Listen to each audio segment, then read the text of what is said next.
Okay, well, I think we can get started.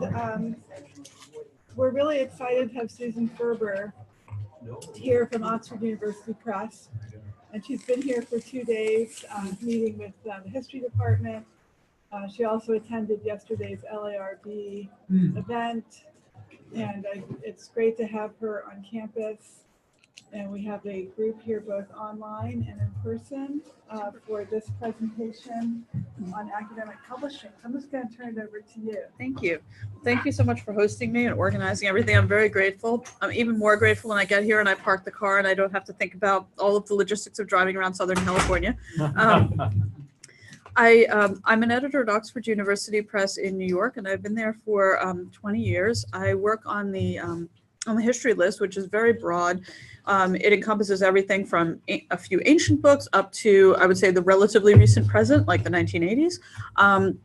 It is global in scope. It's a list that encompasses medical history, legal history, and many other subfields that often are considered something other than history. But I started presenting on academic publishing because I realized a long time ago when I was a new editor that a lot of people feared the process or had very mixed information, that urban myths abounded about academic publishing, and that I was someone who was working on the inside of this and thought, well, at the very least I can try to translate what it is we're looking for, what it is we do, and to answer people's questions. Editors are not often seen in the greater world outside of academic conferences by people who are potential authors, and so it struck me that when I was on campuses that it was something that I could do that was that might further people's knowledge and comfort level about the things that they were writing and what happens on the other side, as well as presenting information that more senior scholars might be able to take and use for their students. The world of academic publishing is a constantly changing place, and it is in the sort of the media world that is constantly in flux. But then I realized that there was these golden ages of publishing that I was hearing about when I became an editor. A time when every book could sell 1,000 copies to institutional libraries. A time when you typed up your manuscript or had someone type it for you and then sent it off to one place and then waited to hear back. And I thought, this is not the world that I know. So I thought, let me see how I can put all of these things together, particularly for junior scholars who are going through this for the first time. So I'm so pleased both to have all of you here in the room and whoever is on the chat on whatever campus you're on. I don't think I've ever done this system before, so this is really interesting. I'm going to try to not speak into the mic, but I hope you can hear me all right. So how many of you in the room have published a book before? Excellent. Okay, this is for you, but it's most especially for those of you who did not raise your hand. I'm going to talk a bit about, because this is broadly humanities, how to research and think about finding publishers. Is the really important piece of putting together a book proposal, which is a calling card to the industry and a chance for you to present your work directly to someone who's an editor. So what acquisitions editors do is go and find and sign projects and guide them through the process at the press. So what I do is predominantly that, but I take very seriously the role of actually doing hands-on editing, which was when I was in graduate school and decided to leave, what I thought editing was all about. And I realized that, I sat around tables not unlike this one, and I was feeling very distressed. First of all, that I wasn't enjoying it, and then second of all, what we did for 2.5 hours in seminar was beat up on the books and say how bad they were and all their problems, and that I thought if I'm going to leave and do something, I want to at least be on the side of helping to make them better. So I see my job as sort of two-sided, which is obviously creating and building a list, something that has some form of coherence and that makes some money for the press. I can't lose money. There's varying amounts that each book makes, but a list that is both lucrative for OUP, but also reflects the academy and reflects the kinds of things that are done within the field in the United States and North America more broadly. I know that most of what people know about Oxford is the office at Oxford University in England, and I realized that there were numerous things that they weren't doing there and that didn't really fit and that weren't traditionally part of their list. And I wanted to create something that I felt was more broadly reflective. But in order to do that, it meant doing a lot of research about who was doing what where, the kinds of research that as scholars you will probably need to be doing to figure out where you might send your project. I think a lot of this research can start quite early. For those who are in grad school and might not even have the topic fully fleshed out or anything written yet, there's nothing wrong with doing a lot of this research completely, under the radar. And by that, I mean, our catalogs are really tremendous resources for figuring out what we're doing, what the new books are, which of course reflects something that we probably saw in many years before that, thinking about what the price points are, what the covers look like, what the new series are, and what kinds of things are showing in the backlist. Oftentimes these are sort of mixed in as like backlist classics or things from previous years. And those don't tend to change a huge amount. And the reason being that presses have niches, and we're all about what our specific areas that we're good at are. Even if I saw the best book in a field that I don't work in and thought this is a tremendous piece of research, this is going to be prize winning, this I can see people reading this, if we don't actually participate in the world of that market for the book, I'm not going to have an easy time of it. We won't be at the right conferences. We won't be contacting the right scholars. And so I'm very careful, even though my list has quite a lot of niches, to only do the things that we're actually good at and have a precedent doing, that we have some kind of backlist. And in publishing, backlist is everything that's older than 1 year. So in my case, that's hundreds of years of books, but still, there are areas that, presses can decide to move into and potentially set up new series or have a new direction. And oftentimes that comes with a new editor who's thinking, I really want to come in and do this. So we're looking for, like things that are like what's on our list, in the sense that they can be sold to the same people and that they fit areas that we're in. And so I spend a lot of my time looking at catalogs from other presses, going to websites, walking around and picking up all of the literature at conferences and thinking about what people are doing and what they want to be doing. Looking at ads to some degree, though print ads aren't everything for all presses. It's not the way we get all information out. Reading journals, looking at the reviews that are in there, seeing what kinds of things that are said. And I do that on a number of levels. I'm looking to see obviously what the sort of the print information is, but also what they say about the book, because one of the things that I think very hard about is there are always nitpicky reviewers who say if only this book had had an index, the publisher was obviously being cheap, it has no index, but also to see what kinds of presses are getting consistently really good reviews in those areas. So this is the kind of thing that in an ongoing way you can do and not even, be thinking about your project specifically or the worries about chapter 5, but rather thinking about the things that your project will eventually fit into, so that you can formulate, at least in your mind, an A and a B list of places that you might actually want to submit eventually, even if that's way off. It makes a lot of sense to look at your own bookshelves. This will be so obvious, but the icons on the spines, if you're looking at print books, they start to line up, and it becomes, very apparent who's doing most of what you like. I often think, it makes sense to look at those books, but also look what their chronology is, because they may be books from 30 years ago, if you're in a field like history, that are really important, and they may have shifted direction. So presses do occasionally shut down areas and open up new areas. The talking with other people about publishing, it can be daunting, but I think is incredibly valuable. The reason being, everybody will be happy to talk about their first book experience with you, or their second or their third, but especially their first. What went right? What went wrong? What things did they wish they'd known? What kinds of things did their editor do? What did the process look like?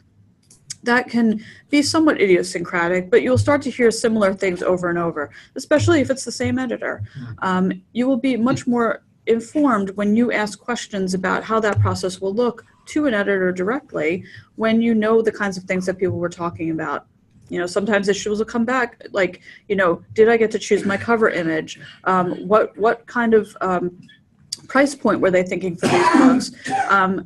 Is it a book that they wanted a specific word count? Was there a limit to this? So there are all kinds of things that you can learn from each other and from people in the field, people who have recently published. There's never any harm to writing somebody who's got a book that's come out a year or two before on the same list to ask, what was your experience like? I admire your book, whether you've read it or not. I admire the fact that you did this. Tell me about your experience, or can I meet with you?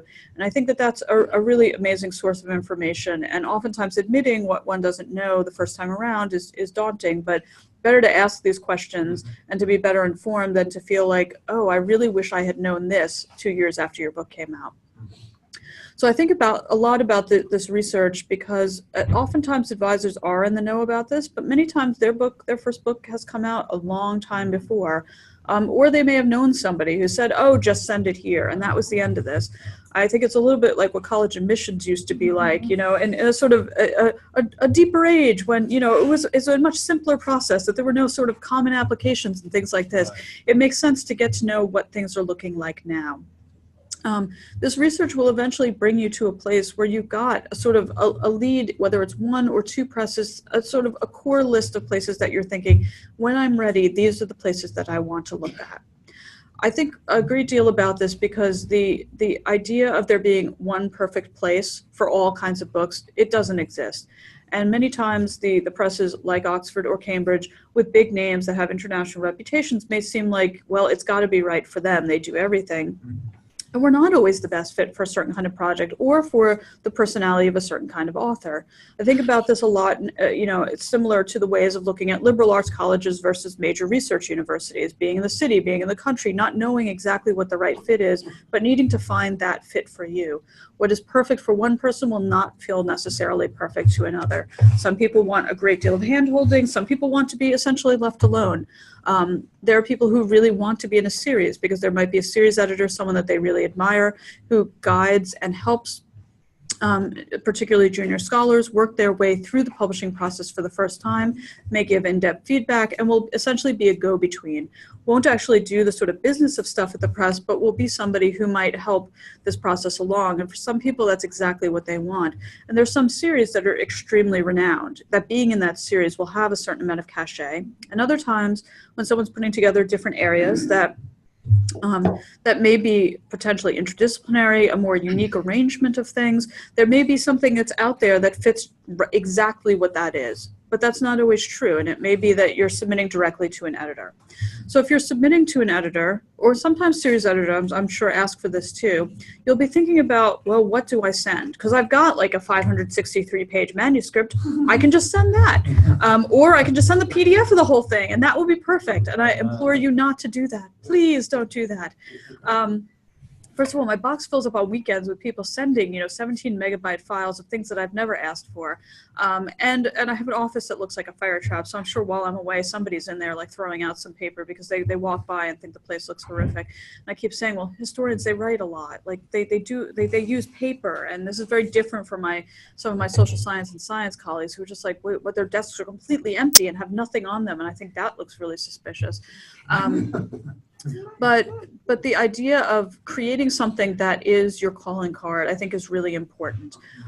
Your proposal is the chance for you to project the project that you want your book to be.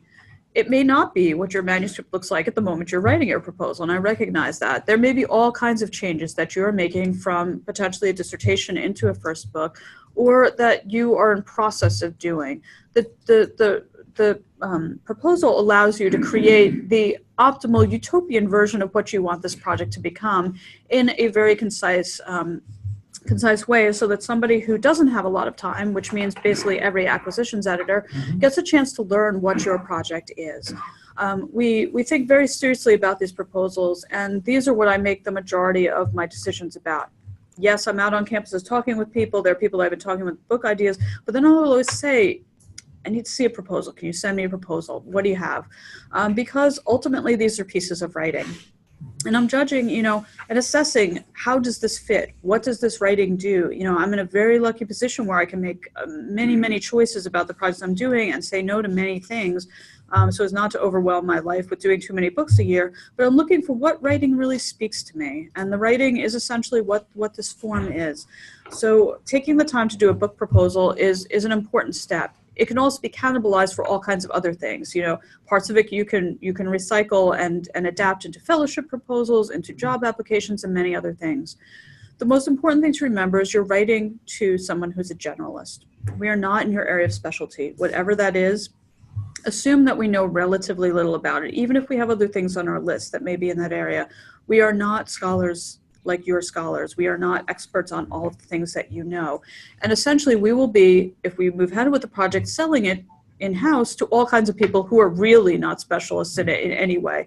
People in marketing, people in sales, people in publicity, for whom it will be boiling down the essential parts of your argument to convince them this is important and here's why.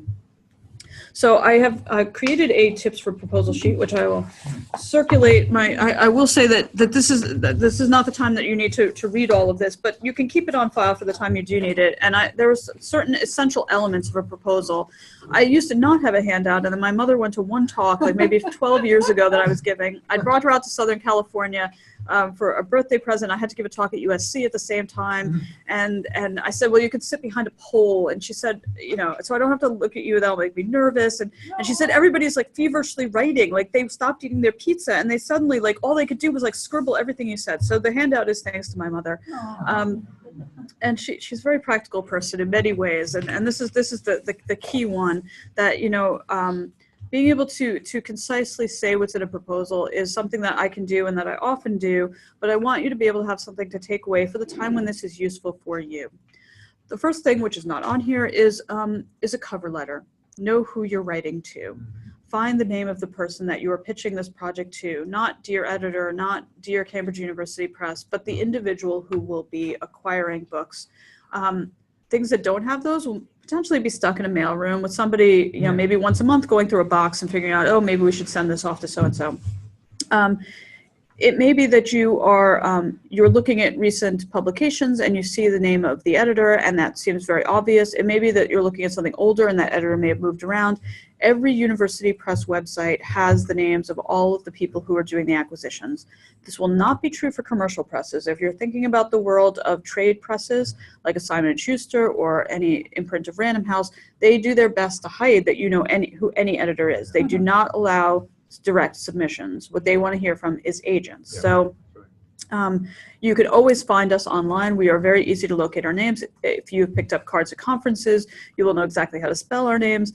You can always call up the switchboard and find out who you should be sending it to. If all else fails, there are ways of just ascertaining this very basic piece of information, but it's a basic but really important piece of information.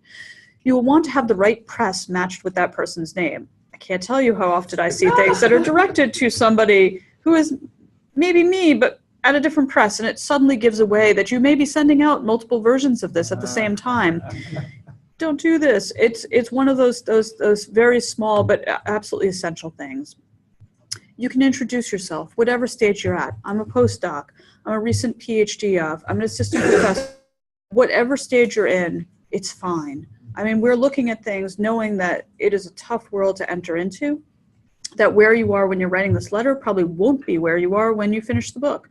And I hear about a golden age when, people as editors used to get, proposals and look at the letterhead and that meant everything. I don't do that. I mean, there's no way to do that. I would miss out on some of the best projects that, I published on my list if I were to have done that. I very seriously look at things from independent scholars who are, looking at their next step. This book project is an important piece of it. There are all kinds of things that people are doing in life that don't necessarily match up to what their current position is. So tell us where you're at. Tell us, the basics of your project, your title. It probably won't be the title that's on the book. It will be a working title in all likelihood. It will be something that may change in your mind. The press may say that absolutely won't work, and you may be coming up with multiple versions. If this was your dissertation title, that's okay. If it's 3 lines long and has slashes, dashes, lots of quotes in it, I would come up with something that's a working title. And you can use the term working title and know that that we expect things to change too. It should give us a sense of time, place, argument, what things you're interacting with thematically. If I can't read through the title and get a sense of what the project is, there's a good likelihood that that will be the end of reading that proposal for me. There's often talk among editors about like how many seconds they spend on proposals. I don't time these things, but I do know that if I'm looking at a proposal, I get to a title and I think, this isn't right for me, I'm going to send it off to so-and-so down the hall or my colleague in England. I will at least, have a very good sense very quickly of what it is that you're working on. Talk about your argument in a sentence or two. I know you can't boil down in a very important piece of work to a sentence or two, but you can convey what the most important argument of your project is. And I would do that in the course of your cover letter. You can say what stage you're at. If you are somebody who is in year 6 of a tenure track job and this is the first submission you're doing, it's really important for us to know that. If there's a critical anniversary, let's say you were working on, oh, I don't know, a project on the Russian Revolution 3 years ago, it's very important for us to think about anniversaries. But the 73rd year of something, it won't matter. So most of the things that we work on in terms of scholarship and in humanities have long shelf lives. And I appreciate that, because if I were someone in an ambulance chasing field that whatever I was working on might be obsolete in a couple of years, I think I'd be very depressed about it. I might also be working in journals because I realized, like, you know, so the other information to tell us in that cover letter is what you have in this package. You probably have a proposal, your CV, you may put in a sample chapter, you may put in an article. You can look around at publishers' web pages. We all say what to submit, and we tell you exactly what we'd like to see. You don't have to come up with a different thing for every place you might contact, but you should at least tell us what's in here. God forbid this gets separated from other parts of it, I'll know what I'm missing. I'm looking, for the most part, at the 12 to 15 pages of a proposal that comes after that. And I'm talking about this as if it's in print form. I'm someone who particularly likes print proposals, but many websites will say you can send electronically. There'll be a mix. Do whatever that publisher says. I don't think you can ever go wrong with paper, but there are certainly, most of my colleagues say they would prefer not to have paper. I'm obviously a dinosaur. I like reading on paper, and I don't love on Monday mornings like printing out proposals and fighting with all the assistants for like waiting for the projects to come out and refilling the paper all the time. But I really like having all of it in one place. I travel a lot, I commute, I like having them in my backpack and being able to spend time with these. But again, whatever the website says in terms of submission is what you should do. It may be that it's a group mailbox and you identify by topic. There are different ways that different publishers have done this. The proposal should start, again, with your name, your title, and page number. Very, very basic information, but if this stuff gets separated, you really want somebody to be able to read and be able to put it all together. I would start with the discursive section, something that showcases your writing. How will this book read? This may be something that looks like a draft introduction. Maybe it got adapted from chapter 6 of your dissertation, and you realize that when you talk about your project with people who are not specialists in this area, that's exactly what really gets them turned on about it. You can take whatever you want as an opening. It may be a big question. It may be a person. It may be a story. There can be any number of ways of doing this. If they were all the same, my job would be very boring. But I'm looking for how someone writes and how they think through their writing, the way that they describe things, the way that they analyze in the course of doing this. And that tells me a lot about the way the book might read. So I'm looking for that to be several pages, a place where you can both present the material and give a really good sense of your authorial voice. Now, we're not in a creative writing program. I don't know that anybody here is from creative writing. This is not about copying and mimicking a best-selling novelist. It is about it being uniquely your voice. And I think really strongly about this because I know that in graduate school, the idea of having one's voice can often be can become much quieter, and the voices of many other scholars and mimicking those can become much more common. This is a place for you to write the way you want to write this book. Again, it may not be the way the dissertation intro reads. It may not be the way that that you originally were thinking about the project. I recognize that arguments come to the fore in the course of doing this work that may not be where you started the project, and that's fine. That's a real maturation and growth of a project, and sometimes it's only at the end, maybe in a dissertation defense or after, that someone realizes what I'm really intervening with are these arguments, and this is what I want this to say. I would do a section after that that's annotated table of contents. The architecture of the projects are fascinating and also tell me a lot about the ways that things will be put together and the ways that authors think. Sometimes it will be chronological, sometimes it will be case study oriented, sometimes it will have different part headers that will organize this and separate these. Again, need not match the dissertation. It may be a way that just makes much more logical sense to you about the way this project will proceed. The way to do the annotation is not to have to encapsulate a page for each chapter, but rather to give a sense of the highlights of that chapter so that we can understand the ways that you're thinking and why you've done this the way you've done it. I would definitely take the time to work out full sentences here. Bullet points don't really work, but it is a chance for you to explain this, and in some ways, it may be something you've thought about a lot. You may have finished a project and realized, I don't love having these 70-page chapters. These are too long. They don't work quite correctly.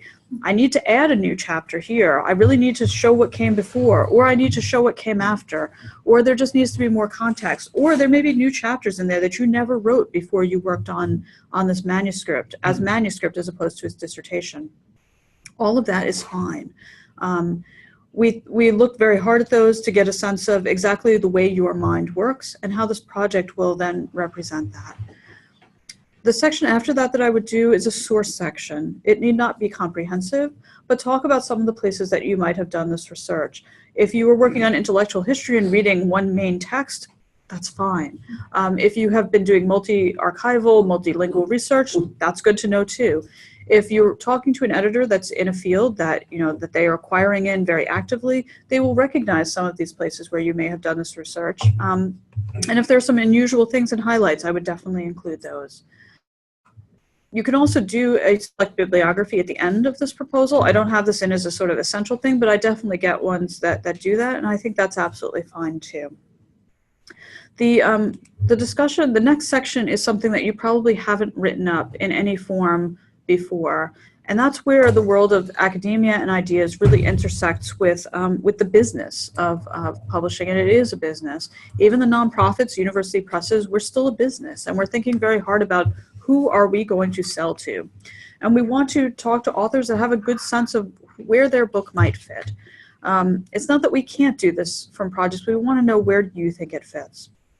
Market can be a number of different things. I'm going to differentiate these two things in terms of market and audience, thinking about what level of reader you might have for this project and also what areas those people might specialize in. So it's entirely possible, even though you're in a discipline, that your project may have resonances and themes that may speak to other ones. So it's not completely uncommon for me to work on things that might be environment, public health, medicine, race, and let's say urban history. All these things might fit together, and I want to know, where do you see people who are reading your book coming from? If you're working on Chaucer, it may be Chaucer studies, and that's perfectly fine. There are certain areas that are big enough that they basically speak to everything. And I would say this too of the U.S. Civil War. You never have to justify, if you're doing the U.S. Civil War, why you're not doing many other wars. But most things are not like that. Most things have a mix, and they're definitely thematic and sort of analytical things to bring out here. Where do you find the people who might read your project?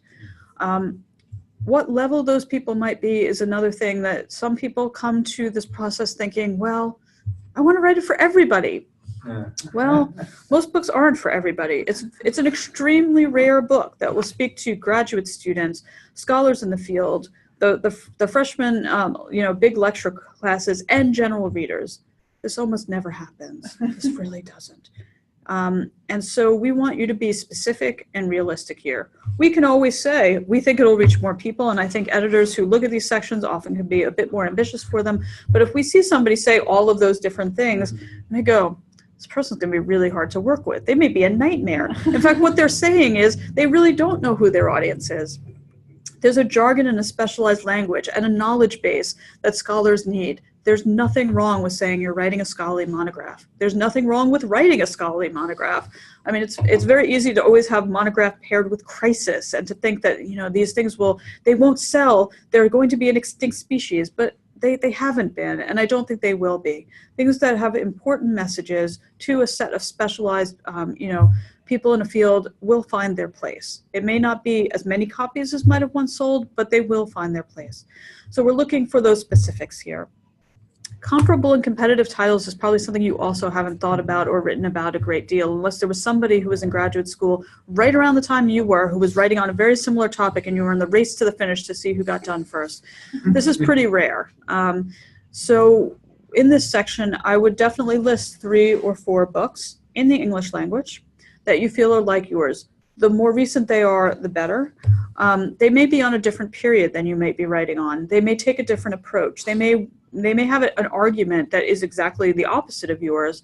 They may be something that sort of picks up on elements, but it doesn't have to match your book exactly. It's just areas where things will actually be comparable. And that if we were to go into the library and look for where your book might eventually sit, one of these might sit on the left or right of it. And I think about that sort of, that library experience a lot.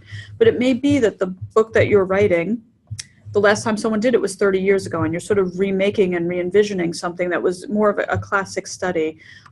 So if you need to use something older, that's okay. Know that later on in the process, editors are asked to do these comparable and competitive titles all the time. I can only do them for the last 3 years, which feels incredibly limiting for the field I'm in.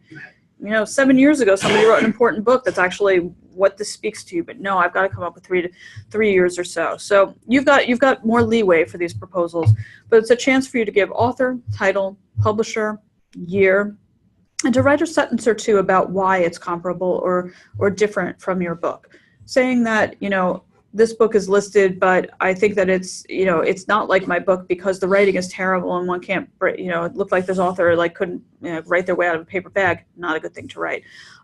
This is a chance for you to really, focus in on argument or on what those sort of big picture differences are. For all that may be that editor's favorite book or their favorite author, or that may be someone who might eventually review your proposal. You never want to say anything that might end up in those kinds of hands. Hopefully there's something in this list of books that is from that press.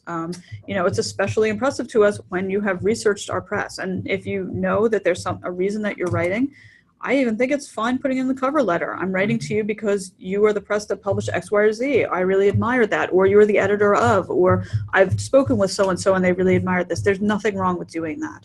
I'm not saying this is a place for all kinds of brown nosing, but this is a place for showing I've done my research. I know why I'm sending this to you, and that's perfectly fine. You may be working in a field where there are many publishing options. You may be working in a field where there are relatively few. And I recognize for certain authors that I'm working with, there aren't that many options out there for, let's say, early modern German history as there are for working in the French Revolution. I'm taking history examples because I'm a history editor, but this is true in pretty much any field. There may be a very finite number, or there might be a great sort of, offerings in many presses. And so that's why you're doing that list to sort of narrow down where you want to submit. So I would spend some time on this because it shows where you really see what you see your work speaking to and what kind of scholars you see your work really, intervening in that conversation. I will say I never important from where we sit. I guess I use that because it's all the kinds of quantitative things that are really important to us. When I became an editor, I really thought much more about using Microsoft Word and never about using Microsoft Excel. I never thought about doing spreadsheets to the degree to which I do them. I never thought about the number of really sort of math-oriented things I would be doing on this job, but I do many of them, and particularly because I started as an assistant, we have something called character count in publishing, where we actually count the number of items on the page, and we work all these things out. I used to do it with pencil and paper and calculator. My assistants now do it, just highlighting the whole section, having word count for you. I'm not used to that, but I will say we care a lot about word count. We care a lot about how long something is. Not because we're nitpickers who only want short things and we've got to have it down to the number, but because everything that we do is based on these numbers. So the cost of copy editing, based on the number of words in the book, the cost of the composition of making the page proofs, the thing that looks like the book page, again, based on numbers, indexing costs, all kinds of other things. And of course, what the price point might be is interrelated with this length. If you don't know where your manuscript is, you should figure it out. Luckily, you don't have to count every word. You can get your word processing program to do it for you. So it makes it much, much easier. But be conversant in what length your project is and or what length you want your project to become. Because I work with many people who write quite long things and then realize, yeah, not everything can be in there. Or I anticipate maybe this chapter spinning out as potentially an article, or I really need to build more into it. There are definitely people that I know who have said, I've written on the shorter end, anticipating that the readers will have feedback for me, or that I want to add a chapter, or there are sections, I've done more research, I want to put things in. So knowing what word count you're talking about is really useful here. I will say that books around 300 pages with some images or maps That's about 100,000 words with the front matter, the bibliography, the notes, everything included in the book. That's a really reasonable length. But you may be working in a field where the books tend to be shorter, and that's fine too. I think there is such a thing as a too short book in the sense that the norms of your field count for a lot, and the norms of your subfield count for an awful lot. People in political science do not look at the length of my books and say that's reasonable. They think that's ridiculously long. Literature monographs tend to be shorter than the books that I work on. Things that are very discrete studies, they follow a set of norms, and that may not be for the entire discipline, but when you are doing this research about your comparable and competitive titles, you'll probably be looking at what the page count is, and that will matter. Now, we can do all kinds of things with the number of words on a page. We can change font, we can change page layout, we can do all sorts of things to make books look longer or shorter. But the word count is really the thing that matters, because when someone says to me, I have 463 pages, I don't know what they've used. I don't know if they've crammed that into Garamond 10, but I do know what the word count means. And I at least start to get a vision of what this book eventually might look like. I would spend time thinking about what your book project might have other than the words. If there are things that you need to have, if you have a lot of graphs, if you have charts, if you have tables, if you have maps, if you have photographs, what you think this book might have. Now, it doesn't need to be specific down to the number here, but you can use things like, I would like to have circa 20 to 25 images in this book. You won't have paid for permission at this point. You won't have gotten these images necessarily. You may have had them embedded in a dissertation and have used more than you realize you probably can afford to use for the book project. But give us a sense of what those things might be. If color images is something that you're thinking, know that this may be a prohibitive thing for a publisher, or it may be that someone may be saying, well, what kind of outside money, what kind of subvention can you bring to the table for this? The norms of field and pricing count for a lot. It is very common for art history books to have full color throughout, and those are usually priced at $75. It is much less common to have books that are in competitive fields like Latino studies that are generally shorter, that have lower price points, for them to have any color. There are many things that are optimal in color, and it's also a wonderful thing that we have the web and we can go and look at many of these things in color. It may be that that doesn't work for your book. I'm only focusing on this a bit because yesterday I was speaking on campus and somebody raised that and then realized she has a whole chapter that's dependent on this, and now is stressing about this in a big way. But this question comes up a lot. GIS mapping, it does look a whole lot better in color. There are things that may need to be rejiggered for this, but give us a sense of what you're thinking. Give us a sense too of your timetable. I know that everybody's over-optimistic, that the end of summer is when everything will get done. It will be done. You're on a quarter system here. You have many times of the year when it may be optimal to finish something. There's no perfect time of the year.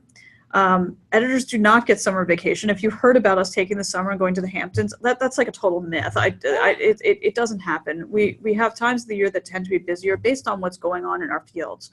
So before the major conference, whatever it is in a given discipline, someone may be receiving a lot of proposals.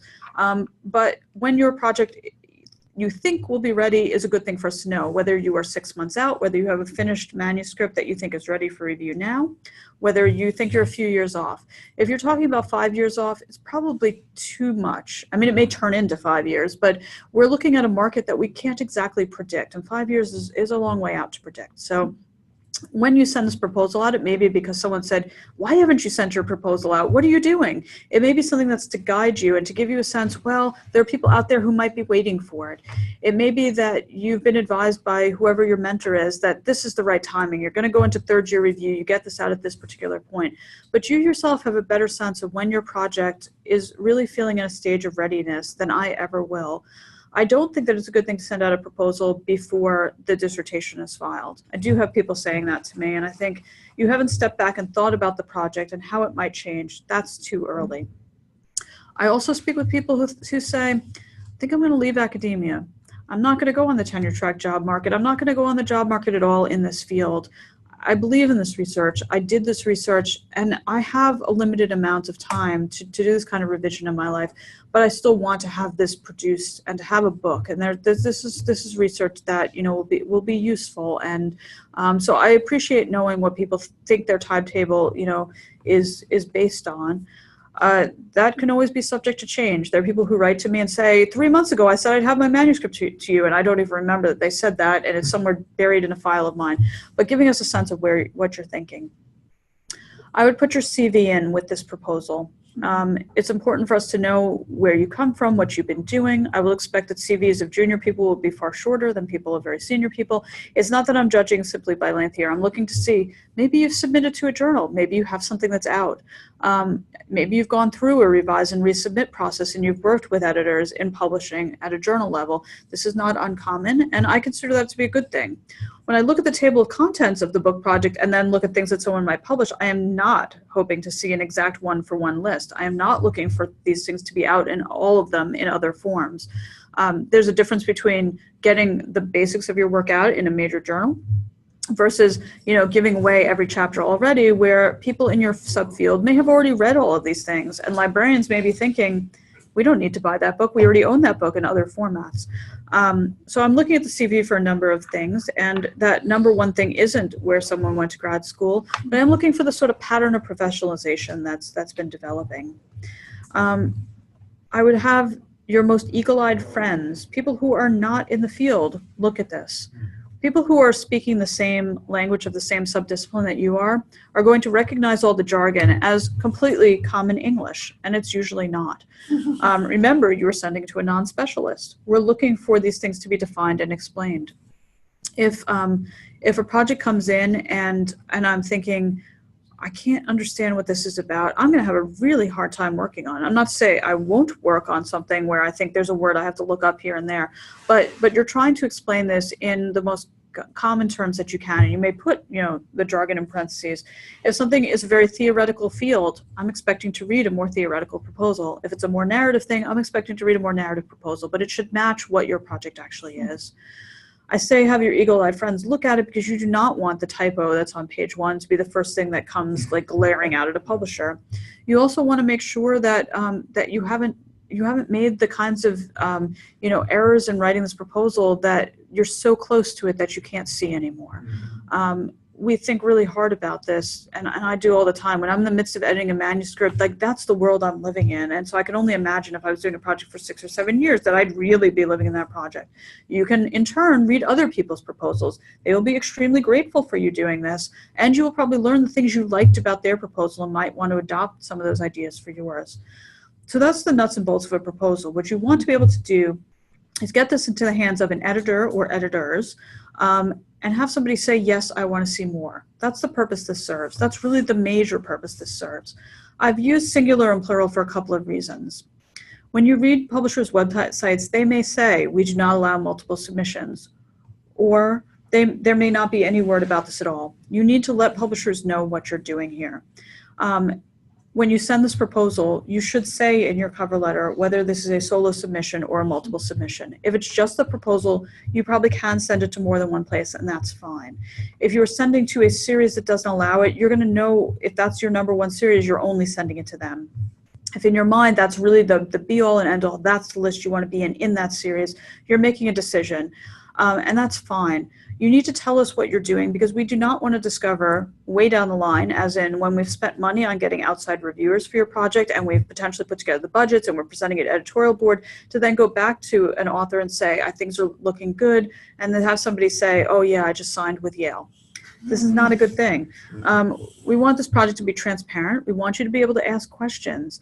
I would not submit to more than 2 or 3 places if you're doing a multiple submission. If you're someone who hated the idea of applying to multiple colleges and you applied early decision, you're not the right mindset to do multiple submissions. You know in your heart what you want. If you've left a long enough timetable, that if somebody says no, you know that you can go to other places without this becoming a huge time crunch. This opens the door to a conversation about your project. You may have started in person with an editor. I didn't mention at the beginning, of course you can talk to us. If you want to talk to us, we are available many times at conferences or by email.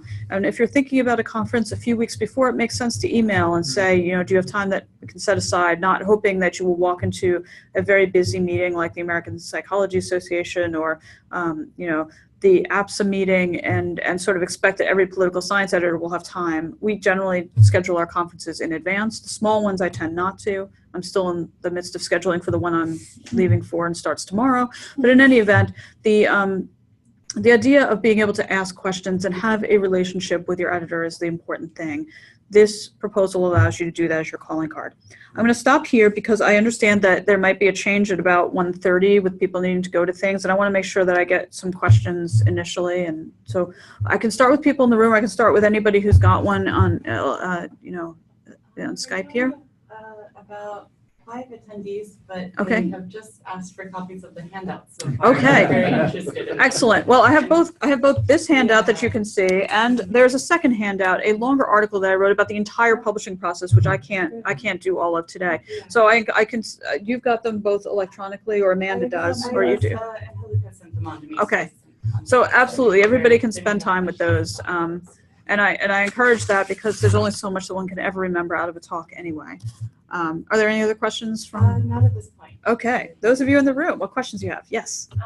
So a couple of years ago, I was looking at a press, and I don't remember which one it was, but it said something like, "We do not publish dissertations unless there's been substantial work, like things Revision, added to yeah, it, yeah. like beyond what you did for the dissertation." And I was wondering if that's like common practice, or I think it was Stanford Press. I was wondering if that's sort of common practice for like bigger university presses, or I think like what they're saying there, and this is pretty common, you'll see on websites often, we don't publish dissertations, but all these places publish first books. And so what they mean is to undergo some process of revision. Do you have to do, months more of research for this to submit?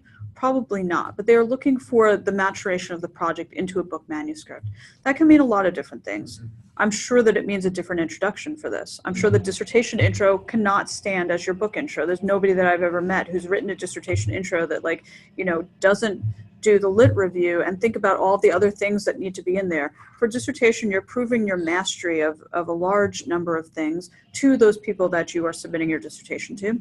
And the process becomes much more inverted when you're talking about a book manuscript intro, where your argument comes front and center, not at page 20 out of 25 of that introduction potentially. So that's probably the main thing they're looking for. They are looking for you to have done other things with this work, and that varies as to what that will look like. I think dissertation committees can be very useful for that, but I also think if you presented on a panel and a chair said, "I love what you're doing, can I read the manuscript or the dissertation?" These people will often out of the goodness of their heart, without expecting anything back, give you some feedback about things that you might do with this. So I think that's what Stanford means, or any press that says that. They don't mean we don't publish first books, because they absolutely do. Anybody else? Can you comment on the question of sort of authors developing platforms having Googleable identities, already having a readership? Does that matter or not to you? It does to a degree. I mean, what I'm expecting when I'm looking at the CV is that someone's building their platform in the field or in the areas they're speaking to. So I'm looking for, where are people presenting, and what have they been doing, and who have they been in conversation with, to sort of begin to make a name for themselves. The marketing department, I'd be remiss in saying, often looks to see if someone has a Twitter account. I consider this not the most important thing for when I'm signing, but someone who's been building a reputation and a conversation, they consider not essential, but important. And if someone's quite senior, this platform may look very different. They may speak to corporations about their work. They may be the kinds of people who are out delivering a lot of public lectures. They may be already on media. They may be writing op-eds. I think, if you've got the kind of research that intersects with things in the public realm, that's great. And I hope that you're doing some of those things.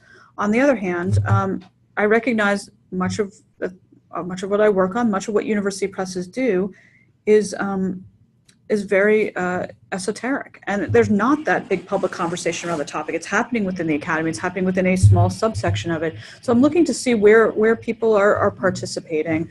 I do think building the platform becomes something that you can spend even more time on explicitly about the book platform when you've already got a manuscript, and when you're sort of going through this process in a later way. That is hard to do when you might be raising a newborn and working on doing this, revision of a chapters, and also thinking about, getting all of that research that you scan things and you didn't actually have time to write about it. Like, all of those things do take precedence to me. Having a book manuscript that is a a living, breathing example of the kind of scholarship you want to write. I also, take very seriously that some books have an easier public platform than others. I have worked on books about birding and butterfly things, and there are audiences out there that have nothing to do with the Academy and are just like totally taken with this. They have their own media, and so there are just things that lend themselves better to that than others. In the world of classics, for instance, the books don't tend to get reviewed in newspapers and in magazines in any big way. Those books have a hardcore audience and people find them regardless. So this varies so much field to field. And I don't have a single answer to that. And I'm somebody who's a bit less social media, savvy than some of my colleagues. I know there are other history editors that I work with who have their own Twitter feeds and are writing about things all the time. I did this for 1 year and I discovered that it was making me so crazed and so stressed out, and that I was always feeling behind on things. And I thought, actually, I need to immersively read. This is not what I do. But I also have a lot of authors who spend a lot of time on Facebook in conversation with other scholars, and that's building a platform. Not what I had for breakfast today, but all the kinds of things that are going on in their field. So I take very seriously that we have no idea what those platforms will be in 10 years. They may not be any of these things we're talking about now, but building a reputation within the sort of group of people who may eventually buy your book is a very good thing to do. Yeah. Yeah, I think probably the most important thing you said at the beginning was the fact the niche status of presses. I mean, and also now with audiences. And I think it's, like in journal publishing, it's well known that the major reason an article is rejected from a journal is because that's not what that journal does. It's the number one reason for rejection. Yeah. And I think what you're saying, which I think is absolutely correct, is that that's also the number one reason for presses not to take on project. It's just not what they do. And I think the sort of pre-research into which press is going to fit your project, I think is probably the best piece of advice for anybody at any level, actually. How do you begin? And I think this is a golden age for niches. I know that people usually look at this like, everything's like going to hell in a handbasket and things are getting worse. But the truth is, it's a time when people who are interested in the same thing can find each other more easily than ever before. And we take that very seriously. The number of journals proliferating. I mean, I put together all kinds of lists, for marketing, and I'm constantly updating these things about, where things should be sent and online things, some of which are not vetted in a scholarly process. All of these things are ways to get word out. Scholarly societies may have, financial troubles and troubles like keeping their membership levels at the place they want it to be, but they are still a major venue for getting word out. And we have very close associations with them as university presses or academic commercial presses. I should say someplace like Routledge or Palgrave fits into this same ecosystem. It is very different with the commercial presses. That may not be anything in your career that you do, or it may be a subsequent book. It's very rarely ever a first book. But they are much less embedded in this world than university presses and academic presses are. So we think about this a lot in terms of where are all those niches? Because sending things out and thinking things are for general readers, it really doesn't work. Like we're at a time when only so many things can be on NPR. And it's not going to be that many of our books, but it's a world of podcasts. It's a world of all kinds of things where people have, identified and find the people who are interested in what they're interested in. And that's who we're looking to sell your books to. Any other? Yeah. You mentioned maybe finding the right person, the right editor for you, whether it's somebody who does more hand holding or more leaves you be. And then how do you suss out, or is it a bit like if you're at a conference and you're meeting with someone you think is in a good niche field that you want to submit to? Well, I think, a couple of things. There may be, in that conversation, you get a sense of somebody. It may be a more frazzled sense of somebody at like a 3-day or 4-day window that is not their best. But I think you're going to have a sense in conversation with them of, how are they talking about things? What has their publishing experience been like? And you can ask questions of them. I think this is also a very good reason to talk with other people about what their experiences were like. I suspect I have a reputation for trying to save people who are at the 11th hour with their projects, who really should have had the thing out. And, I am doing a lot more projects than sometimes I wish I were, of like people who are really at that, like, I really need to it really needs to be in production because that tenure vote is going to happen. But I also recognize that there are other people who are big picture people and spend time like reading the proposal or reading the introduction and giving advice based on that. Like we're all quite different in that regard. And there are things that appeal to particularly, to people, and a lot of it is, getting to know them over time. But this is, I think, a good reason to ask people who have worked with them what that experience has been like. The number of years to fruition for a project, they vary considerably based on field. But I think you will have a very good sense of the people who have recently filed and have gotten readers' reports back and know they've got 3 or 4 years worth of work there because they've only got summers and they may have a young family. I'm going to have a very different, experience of being hands-on with them. I'm not going to be pressuring them all the time. I may write occasionally and say, hey, just wondering how things are going, or I see you're on this program, can we meet up? But I'm not going to be the kind of person who's, constantly saying, the deadline is this on your contract, where is it? By the way, when you are signing a contract, it does have things like, word count and dates, and those are important to take into account. Like, it is a legal contract. They're still flexible on date. I would say that most of us at university presses, we do not cancel over books being late. But we do want to hear from you and to know what's going on. Word count is important too, and I didn't really talk about that so much, but I absolutely have things that have been delivered double the length of the contract. Yeah. And I do spend a lot of time like trying to cut back, or at least give some sense of where I think cuts can be made. I have other editorial colleagues, very, very good editors, colleagues of mine, and also people I compete against, who are like, no, that's double the length. You take it back, you work on it, and get it down from here, and then I'll look at it. So, we can vary on this too. I think I'm probably on the way too soft side, but you're trying to find somebody you can have a conversation with, someone you don't feel like, they're totally bored by your project or repelled by it, or it's just another thing, it's a cog in a machine. And I know that's a hard thing to suss out. It's a little like,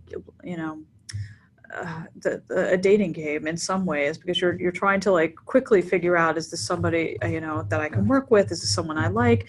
And that's a good reason to meet with a few different editors potentially before you submit things, just to get a sense of that. And also, like, your pitch gets better when you do it more times. People talk about the elevator pitch for the job talk, but there's also a good thing, a sense of a pitch for publishers too.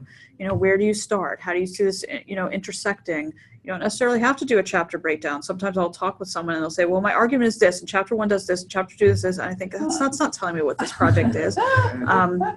So, you can get better at these things. It is practice, and also, what your experience is will also teach your future students or your colleagues or other people in your cohort what that looked like. And so it's not knowledge base that will be only useful for you in this one time.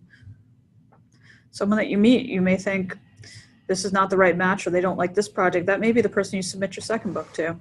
So it's like, we have long memories, and people stay a long time in these jobs as well. There's not that much movement among editors. Commercial house editors, there's more movement, but university presses, we tend to stay put for a while. What about like new series? Like when a press launches like a new series, Yep. Is it better are there advantages to doing that if it's something that fits within your field, or going to a place where it's more established? Well, I think, a couple of things about series. Sometimes they are ways that editors offset some of that work to a scholar. Someone who might be out there going to a lot of workshops and hearing a lot of grad students present at early phases, and they are scouts essentially for the press. And it may be a way of saying, I really think this is important, but I'm going to get so-and-so to go out and find all those young people who do that. There's nothing wrong with that if that person is someone who you actually want to work with, because it's essentially adding another layer into the process. It has to be someone who understands what your book is and wants to help you fulfill those goals. So some of the new series are by people who are very well established as series editors. Other times the people who are series editors have done one book themselves, and that's all.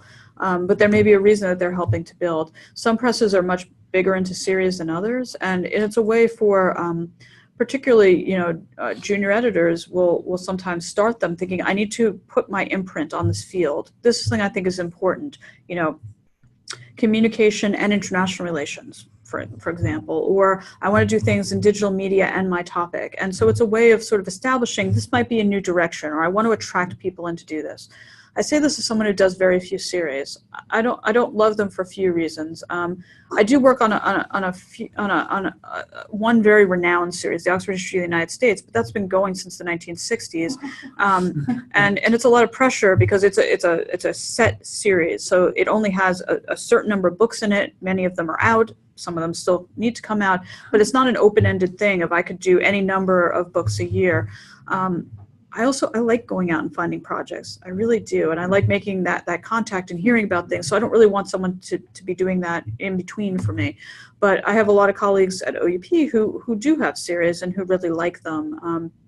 And it is hard to be everywhere at once. So I recognize, like, I'm never going to be the person who's sitting in, grad seminars, hearing things about what people are working on early phases, or I only go to a few if I'm invited as a guest speaker, like a graduate workshop or sort of new research and something, whereas someone who's a series editor might be sitting in all of these and sort of invited to do a lot of them. So it's not a plus or minus thing. I think it's what works best for you and your project. If it's a series that brings together multiple areas and you feel, well, it's leaving out that other thing. So do they actually do like urban studies? Is that going to fit there, or is this not inside the series? It's really landscape and visual culture, but it doesn't have the urban thing. Does that press do it? Are there ways that they'll market to that other part of my project? So I think that's an important thing to take into consideration when you're looking. There's nothing wrong with collecting all of this information and using it at the time that feels right to you. People may put some pressure on early, especially if they're building a new series. They want to get stuff in, sign it. And it may not be the right time for you. So I think collecting that information, seeing what books might be out, talking with some people who might be working with them is a good way of doing it. Or it might be the person you're dying to work with. You'd love to have that person, for instance, write the foreword to your book or give you feedback on it. And this was very true for I'm just going to use the environmental history series as an example. The Weyerhaeuser series at University of Washington that Bill Cronin used to edit. People wanted to have Bill Cronin's thoughts on their project. It's now with somebody else, but he did this for a long time, and it's set up a series with a really strong reputation that people might not have gone to Washington if not for that. So it makes sense both to look at press and the series at the same time, because the press will be sending out the book to reviewers, to outside peer reviewers. They will be making the contract offer. They will be talking about the production. They'll be doing all of that. The series editor essentially does the scouting and some of the acquisition stuff. Are you here for American Society for Environmental History? I am. Can you tell? Not just that I'm wearing green today. No. Yeah, I realized when I had to go to Riverside, I was like, well, that's a long way from everything. And I work with Jeff Wasserstrom here in the history department and other people in the history department here. And so I thought, well, it's been a while since I've been to Irvine. It's time to come back to Orange County. So, yeah. Any other questions? I mean, I have one more question, which is just that maybe you could comment a little bit from the press level about changes in, digital versus print versus print on demand, paperback, hardback, like sure. What's happening Mm-hmm. at your press? 'Cause we've been Sure. having various presentations. Super. Yeah. I'll start with print on demand because to me that's the best thing since the Gutenberg. Yeah. We had a publisher who came in, I think 15 years ago, and he came over from NYU and he said, we're going to do this print on demand thing.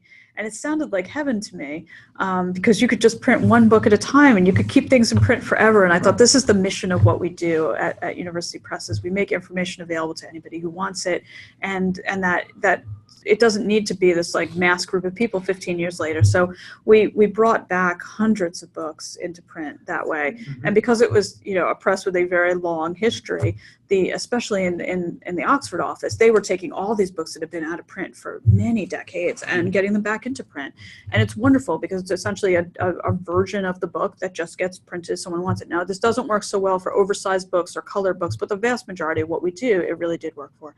We do a lot more with short runs. Short runs mean something different than it might be in other fields, but it used to be you printed a large number of books for the cost efficiencies, let's say print 1,000 copies or 1,500 copies, and then you'd leave them collecting dust in the warehouse and they'd sell down.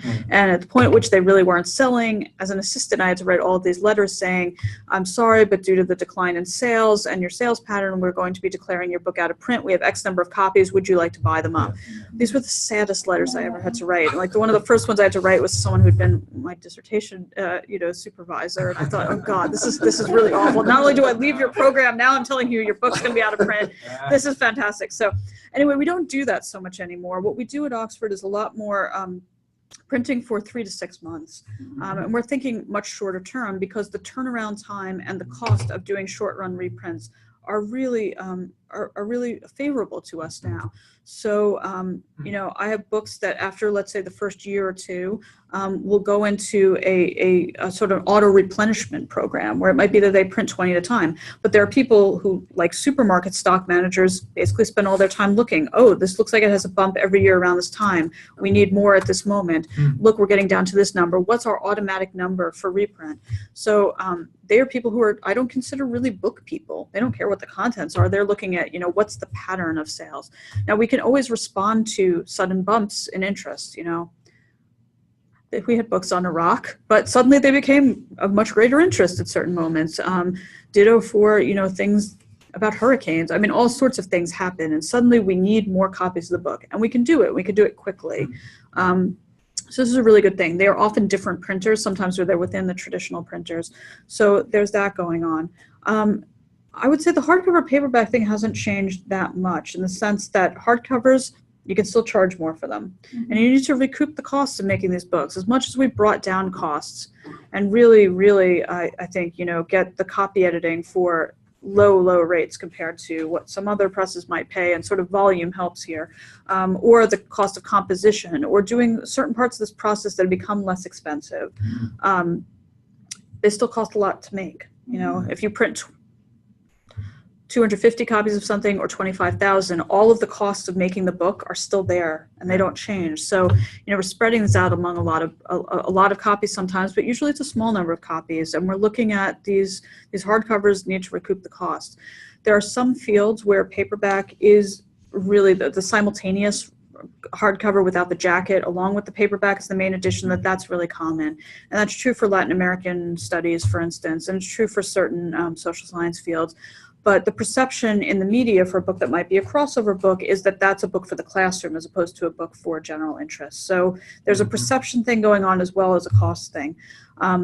We do paperback guarantees. It's not always written into the contract. There are many times we paperback books and we didn't say we had to do it, but after a few years, the sales of that book might be declining. And we realized that for course adoption, the paperback is what's needed. There are other books that we work on that are really never going to be course adoption books. And they've reached the number of people in their core group that they're going to reach. And that's a really, it's a cold hard fact that it doesn't matter sometimes if we price books at $74 or $45, that some of those books reach their finite audience anyway.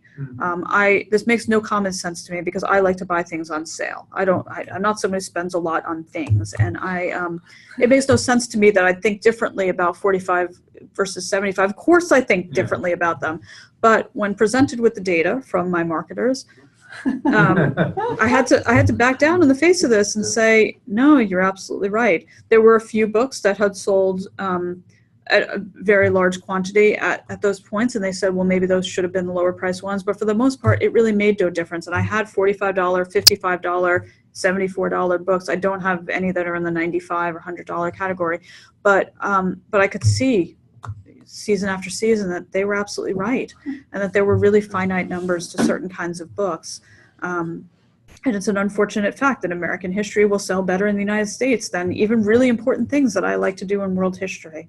And that, wars sell better than many other things. And yet I want all of the scholarship to be out and available. So in terms of digital, OUP has been at the forefront of a number of different things. I should first say there's nothing unusual about doing ebooks anymore, so that's not where it's so unusual. We do two forms. We do the UPDF and the EPUB form, which means that your Kindle will work on one of these, and the databases that you may be getting electronic books in your library is a different one. But where OUP was actually very important in sort of revolutionizing something is starting a new platform, which is now called University Press Scholarship Online. It had been called Oxford Scholarship Online, but we distribute for other presses. So University of California and many other presses that we compete with for books, we actually have this platform of digitized monographs. And as annoying as it is to sort of do all of the metadata stuff beforehand and get all this stuff set up and get more ISBNs, what this does is present material to libraries that might not otherwise be buying the book. And not just university libraries, institutions, federal government, all sorts of places, law libraries, all kinds of places that have finite amounts of space and are not buying print books. We, like every place else, are seeing, drop in print sales. And I don't know when that bottom is going to happen, but I take very seriously that we have to keep changing with the times and making books available for people in the forms that they'll read them. Most of the scholars that I work with, history is just a much more old-fashioned field. People like having the print book. They may do online searching for things. And this is where I think the digitization has been really important, is having discoverability for all kinds of things. I'm doing a keyword search. This book has something I need. Now I'll go find it.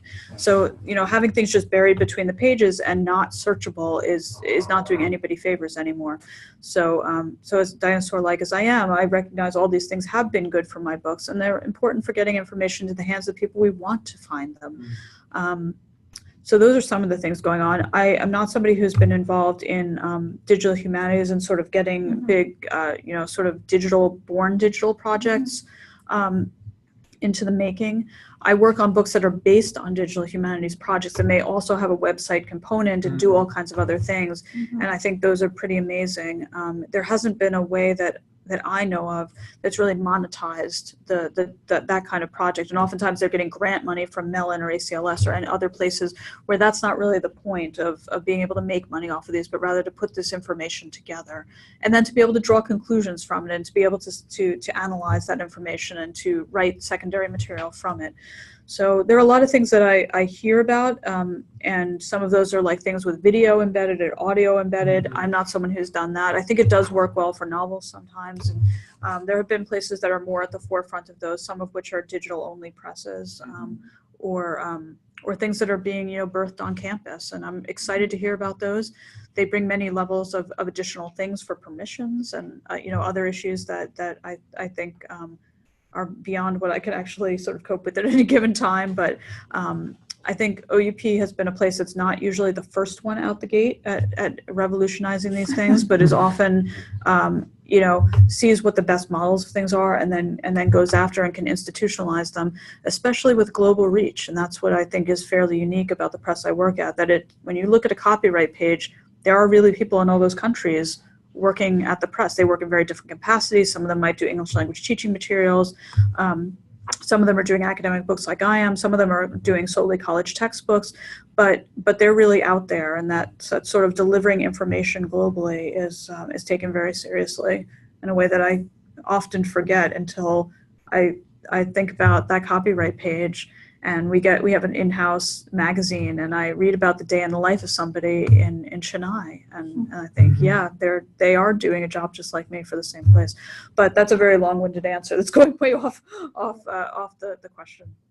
Okay, well, I think we should thank Susan, and she'll hang out for a few minutes to chat with people if you'd like. Sure. Is that right? So thank you very much. Thank you.